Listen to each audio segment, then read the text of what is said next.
சட்டமன்றம் எதுக்கு இருக்கு? மக்களின் பிரச்சனைகளை பேசி தீர்வு காணத்தானே.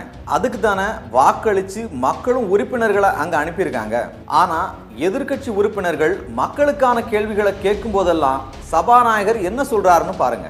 இது துணை கேள்வி 27-30 பேர் கேட்டிருக்கிய நேரமும் இல்லை.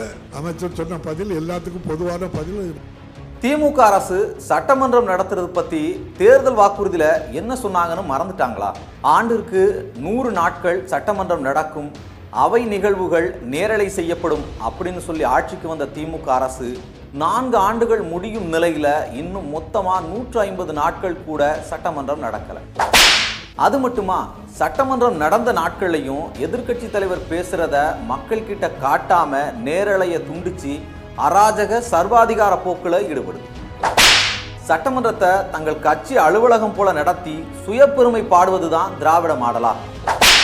மக்கள் பிரச்சனைகளை பேச நேரம் ஒதுக்காத இந்த அரசை அடுத்த தேர்தலில் ஒதுக்கி வைக்க மக்கள் முடிவெடுத்துட்டாங்க.